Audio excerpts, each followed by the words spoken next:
now let's move on to this, the much awaited, much rumored, much spoken about, much hyped Mi Notebook. Now, two different kinds came out. We've got the Horizon edition, and I'm going to just start by telling you that this is the more premium of the two.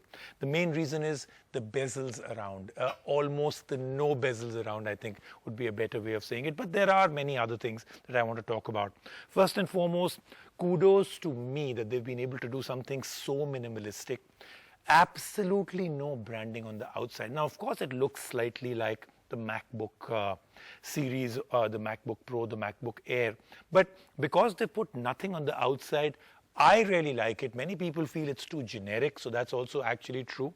On the inside, once you go inside, of course, they've got a little bit of branding here, right underneath the screen. And like I said, look at those bezels. So thin that they couldn't even put in a webcam. Now that is going to be one of the big problems with this. In fact, the 2 or 3 problems that I actually have with this, I'm going to just put it out right out there. So, this is like a spoiler for part of our review.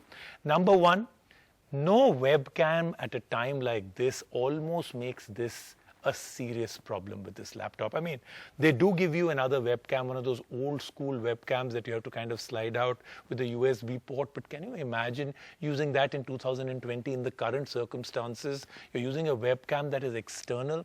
So that's a big problem. No backlight on the keyboard is another very, very big problem. And the third one that I feel is a very strong one is that the battery life that is supposed to be rated at about 10 hours, you barely get about 5 to 6 hours on this one.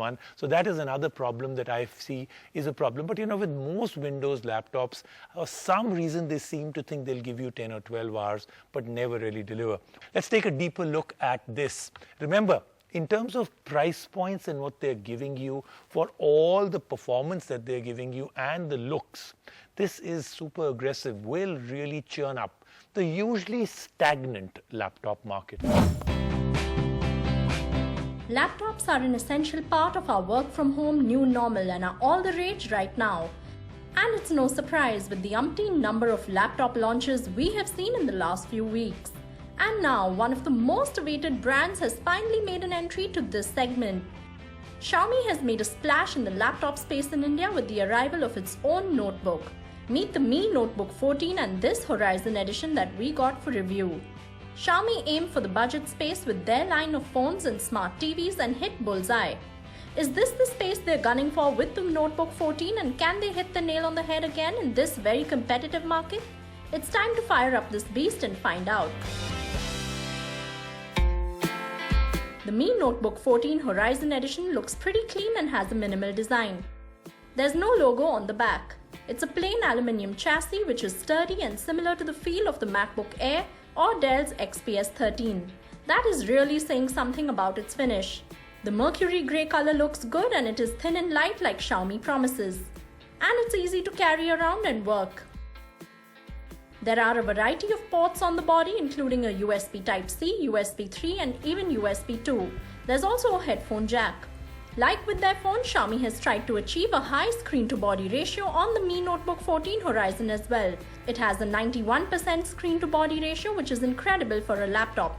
This is a 14-inch screen with tiny 3mm bezels.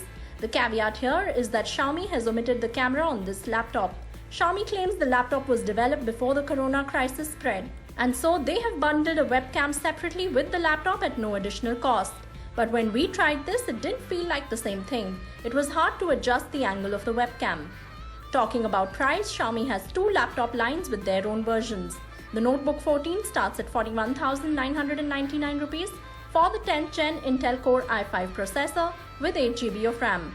The Notebook 14 Horizon edition that we are reviewing comes in 2 configurations. One with a Core i5 CPU with no USB Type-C port for 54,999 rupees and one with a Core i7 CPU and a faster SSD 512GB storage for 59,999 rupees. Xiaomi's pricing shows that they're taking on the mid-premium segment of the laptop space but is still priced competitively compared to other brands with similar configurations. It has a screen-to-body ratio of 91%, which means that you get a 14-inch Full HD display in the footprint of a 13.3-inch laptop. It comes with the latest 10th generation Intel processors of i5 and i7.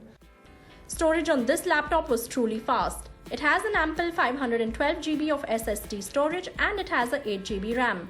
The CPUs used here are from the mainstream 14nm Comet Lake-U family. The Horizon Edition also debuts the NVIDIA GeForce MX 350 GPU with 2 GB of dedicated memory. We tried gaming on this laptop and it did pretty well. It's powerful enough, but it can't be compared to NVIDIA's RTX series. The laptop overall feels good to use. It runs on the familiar Windows 10 Home, which works like it would on any laptop. There are only 2 preloaded Xiaomi apps, Smart Share and Blaze Unlock. They are useful, but we couldn't try Blaze Unlock for ourselves. The display on the laptop is large, but it's only average in its output. The colors were not too punchy and the display was not very smooth. But it does okay for basic work. There are 2 2-watt down-firing speakers, but the sound was very average out of these, and we are happy Xiaomi has included a headphone jack. Battery life on the Horizon Edition is actually quite good. It ran a full 5 to 7 hours of heavy use when we tried it with document work, some gaming and streaming videos. There's 65 watts of fast charging that juices up this beast pretty fast. The keyboard is great, well spaced out, good key travel, but again loses out with no backlight. In this era and circumstances, another huge omission. The trackpad is nice but doesn't have too many add-on features. It is meant for people looking at working on this like students or even working professionals. It will serve well and there are no deal breakers here, maybe except for the lack of an inbuilt camera. Xiaomi as a brand is known to make their products more affordable, but they don't try too hard with that here. Xiaomi has raised a lot of curiosity with this pricing, which is actually pretty comfortable for their offering. Overall, they've done a good job here, but not a great job. Usually, Xiaomi comes into a category or segment and dominates it. Here, with some of its flaws, it just about makes a small ripple.